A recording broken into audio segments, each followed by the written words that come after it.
This is VOA News. Reporting by remote, I'm Joe Ramsey. Ukraine's president says Russian forces have launched a rocket attack on a train station in central Ukraine on the country's Independence Day, killing 22 people.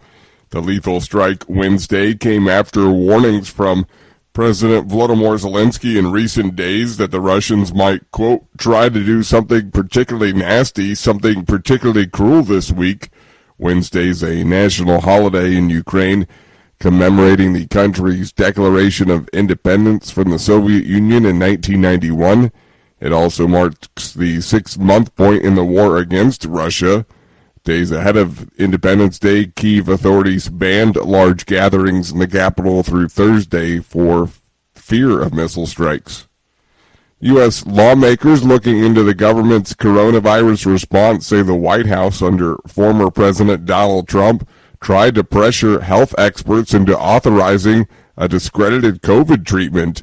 AP correspondent Julie Walker reports. The report by the Democratic-led subcommittee provides new evidence of the administration's efforts to override FDA decisions early in the pandemic, and it sheds light on the role TV personalities such as Fox News' Laura Ingraham and Dr. Mehmet Oz, the celebrity heart surgeon now running for Senate, played in first bringing the anti-malaria drug to the attention of White House officials. The FDA originally authorized the use of hydroxychloroquine in late March 2020, and Donald Trump even took it. But by June, FDA officials had concluded the drug was likely ineffective and can cause potentially dangerous heart complications, revoking its emergency use.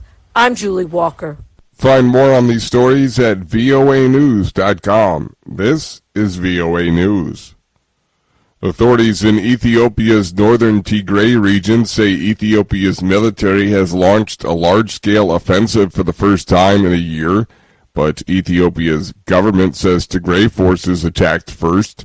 It's a significant setback to mediation efforts and humanitarian work to feed millions of people starved of food and other needs.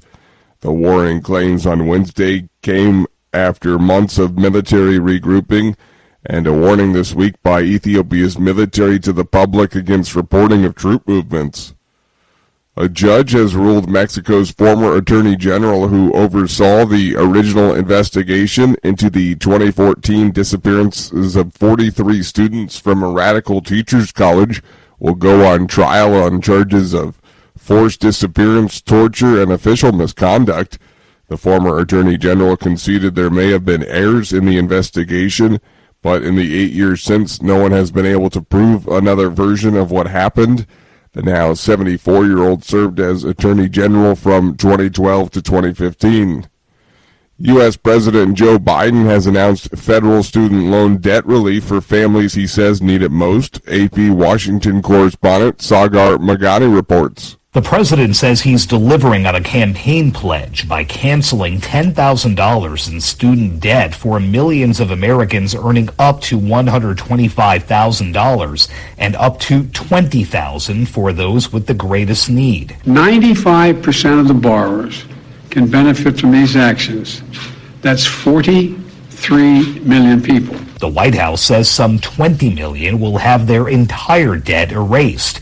At the same time, the president says he's extending the pause on loan payments one last time through year's end, saying the combination of payment resumption and targeted relief makes this an economically responsible plan that will help families while not having any meaningful impact on inflation. Sagar Magani, Washington.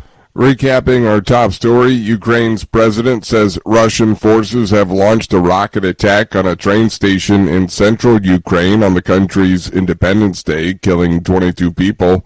The lethal strike Wednesday came after warnings from President Volodymyr Zelensky in recent days the Russians might, quote, try to do something particularly nasty, something particularly cruel this week.